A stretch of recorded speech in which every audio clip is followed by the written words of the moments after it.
Gen Z and millennials are so often getting the shit kicked out of us, dude. Whether it's the cost of living crisis, AI taking our jobs, the pandemic stunting our social growth, the looming threat of global warming, we cannot catch a break. Gen Alpha is still too young to sympathize, and the older generations just have no possibility of conceptualizing the world that we're living in moment to moment every day. It's such a difficult age to be a delusional optimist like myself. So when a headline hits the scene that's ridiculing or shaming those darn kids for whatever offends their sensibilities this week, I'm not usually super open to the criticism without taking it with basically a boulder of salt. Until this recent New York Times story. Freedom with a side of guilt. How food delivery is reshaping mealtime. Almost 3 of every 4 restaurant orders in the US weren't eaten in a restaurant, according to recent data. We spoke to readers who were devoted to delivery but questioned the costs. This article chronicles the testimonials of young professionals and parents who are blowing through hundreds of dollars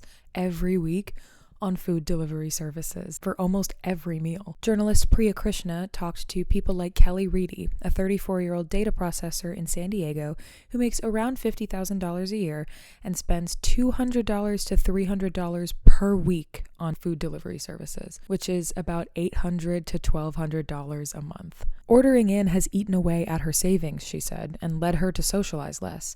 She tips generously, but worries that the delivery drivers are poorly paid.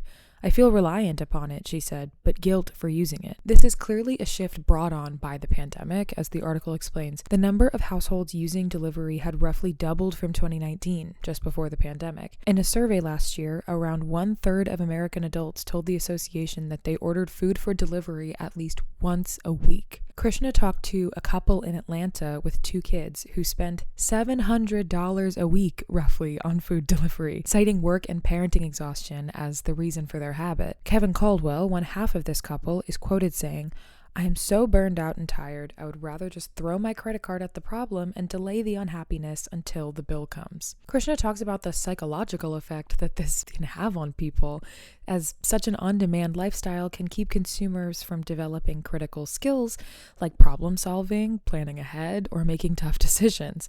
That's why so many young people are choosing to make financial and food-based decisions in the moment that they feel good now, even though it can prevent them from making longer-term financial investments. To be fair and balanced, the article also mentions the benefits people feel from constantly ordering food delivery. And they are valid, and they make sense. It's introduced them to new cuisine. It's allowed them to sample new restaurants in the area. And most importantly, it has saved them so much valuable time and mental energy. And most respondents told Krishna that they are unwilling to give up that newfound time and energy in order to make the switch to regular cooking and reap those financial benefits. And Twitter did what it does best with information like this, erupted in discourse. Dear youths, please, I'm begging you, if you're worried about affordability, savings, buy groceries, eat at home. Endless DoorDash is a sad road to poverty. Few things alienate me from my fellow Americans more than reading about their spending habits in general and food delivery in particular. If I ever spend about 30% of my pre-tax income on food delivery, please put me in a financial conservatorship for my own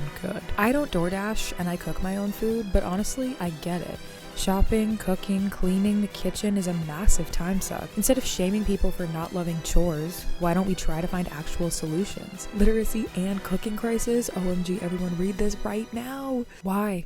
Genuinely, why try to coexist with a world that has just recently been proven to be completely fabricated? The Epstein files are not an excuse for you to DoorDash every meal. Be fucking for real. Bro, if you're not gonna use those copper pots, I'm doing asset forfeiture on you in the name of the people. The actual alternative to DoorDash, if you are depressed, exhausted, low executive function, is not immediately learning to cook, it is grocery store frozen food. Trader Joe's has particularly good options, both cheap and fairly tasty. Not that healthy, but it'll get the job done. This is all good and well, but has everyone forgotten about the humble buttered noodle, the preferred meal of depressed women everywhere? I debated with my mom over the holidays because she sees, parentheses, white people, tacos as an easy meal to put out prior to a big holiday meal, whereas I see it as unnecessarily complicated. Why? It's not difficult to make, but there are a lot of moving parts. I mean, you have to. If you find white people tacos unnecessarily complicated, you are literally not gonna make it. Does anyone have any thoughts on delivery apps?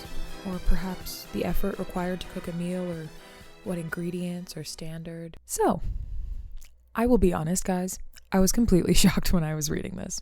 Mouth agape, bewildered. Living in a city, I truly do not order anything through food delivery apps. I don't even have the apps downloaded on my phone. I believe the last time I tried to Uber Eats something, it was from Taco Bell at 1:15 in the morning. So you can imagine the headspace I was in placing that order, and the delivery ended up taking way too long anyways, like a full hour past when it said it would arrive. So I got in an inebriated back and forth with this poor customer service chat monitor, which eventually got halted because she was graciously trying to tell me that I couldn't cancel the order before 2 a.m. due to like fine print shit. I would have been on the hook for the entire cost of the order if I canceled before 2 a.m. So all I had to do was just wait until 2 a.m. if the order had not arrived to cancel it. But that didn't stop me from responding with, well, that's fucking insane.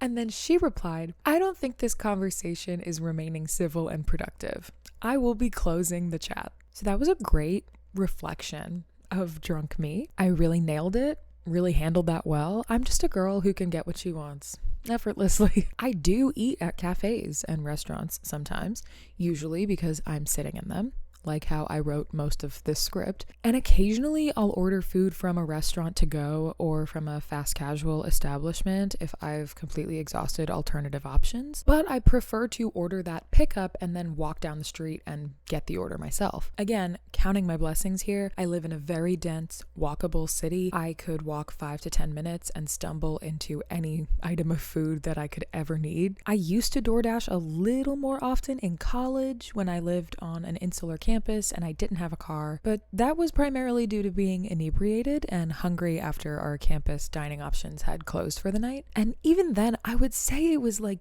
maybe 3 times a semester, and definitely not more. I personally love being a city dweller. I love being in walking distance to any kind of restaurant prepared food that I could desire, all at the swipe of a credit card. But it does mean that I am also within walking distance of grocery stores, which I know that I primarily have to use. I live around the corner from an Aldi.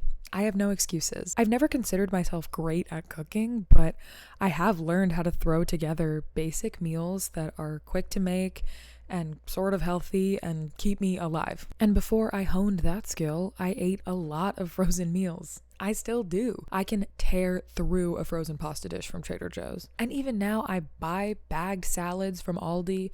I pour the pre-portioned ingredients from the bag into a bowl and voila, meal. It took me 30 seconds and it cost $5. Granted, sometimes I get crazy and I heat up some frozen turkey meatballs, and that adds maybe an additional minute and a half to the whole overall process. I understand the desire to give in to the benefits of these apps. I mean, I have the attention span of a goldfish because of short form video, and I can't shake the idea that everything should just be ready at light speed because I grew up around the internet. And yet I am not living like the people in this New York Times article. And I am not saying everyone should eat like I do. I would never suggest such a thing on God's green internet. But I'm just saying it's possible. And I think that's what shocked so many people into getting vocal around this topic on Twitter. It really showed how much we can get pummeled by the convenience economy. Sure, it's great that we can do a lot of stuff way easier now. But the further we rely on these modern conveniences, the more we will lose our individual autonomy. Similar to how the advent of GPS services made us all way less likely to be able to navigate without them. Put me behind the wheel and tell me to get to an address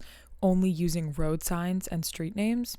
I'm hopeless. It could be a 15-minute drive and I'd be making random turns for 3 hours, and I'd probably still be lost. Once you give in to the convenience, your life skills will have to slip, and you will have to make a more concerted effort to maintain them. This reality spawns declarations like writer Catherine Jazir Morton's in The Cut, where she advocates for avoiding things that make our lives needlessly more convenient and building up a tolerance for the feeling of inconvenience, or as she titles it in 2026, we are friction maxing. Not even to mention the financials of it all. If I spent hundreds a week on food delivery, I would be bankrupt. Most of those by the month totals that I mentioned earlier are higher than my rent. Grocery store prices are on the rise, don't get me wrong, they are becoming more expensive, but my monthly costs for groceries are nowhere near numbers like that. If I were to pick up this habit, I would have nothing left over from each paycheck. And I like to have something left to go eat with my friends inside a restaurant, or to visit my friends who live in other cities. Just do social things. And I think that's the thing about this article that shook me to my core.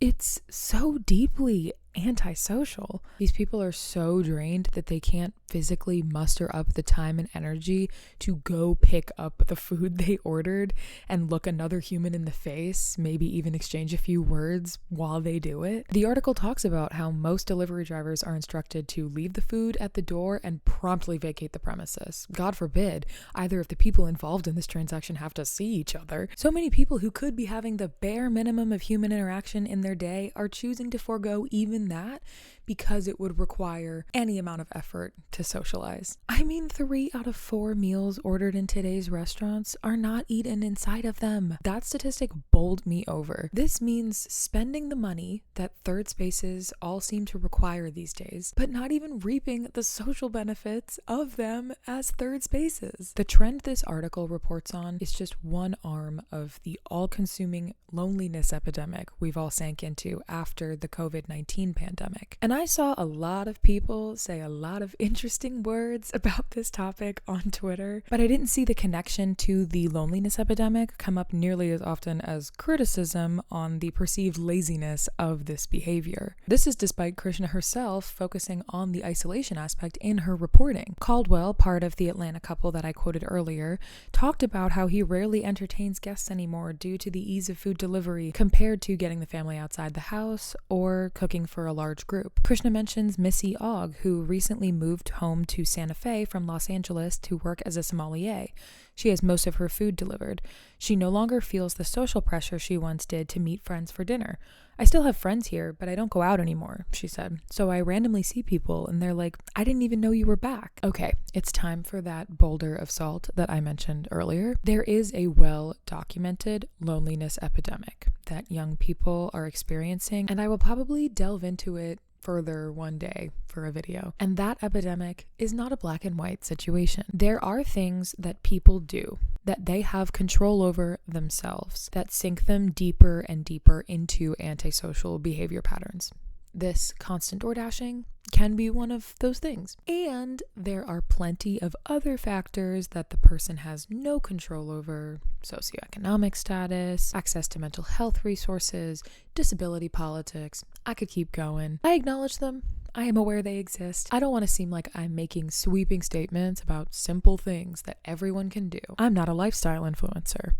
I get it. But we all go from choice to choice each day, and in between those choices is your life. That's when our life happens. It all adds up to the sum of our life, a life that is meant to be shared with other people in some form. So if you find yourself able to make a different choice, maybe it'll require more effort, but it will prove to be beneficial. Try making that choice. Try picking up a frozen meal. Tear through a bag salad. You don't even need a bowl. I've eaten that thing straight out the bag itself. Close Uber Eats, call your local pizzeria, and then go pick up the order in person. You never know who you might see when you're out. Maybe a friend, or maybe a cute dog. Even if it's just smiling and thanking the cashier, you'll probably reap some benefit, and that's all you have to do. And then when you move on to the next choice, it might be less difficult to make. I'm proud I was able to wrap this article into a larger statement about something. I feel like I started writing this script basically being like, look at this shit. Can you guys believe this shit? Before realizing that is not a substantive enough idea for a video essay. Thank you so much for watching. Please comment your thoughts below. Let me know if you agree with what I said. Defend yourself if you are spending hundreds of dollars a week on DoorDash. Open to all points of view here. You can like this video. You can subscribe. You can do whatever you want. I'll be back with more thoughts soon, and I'll see you in the next one.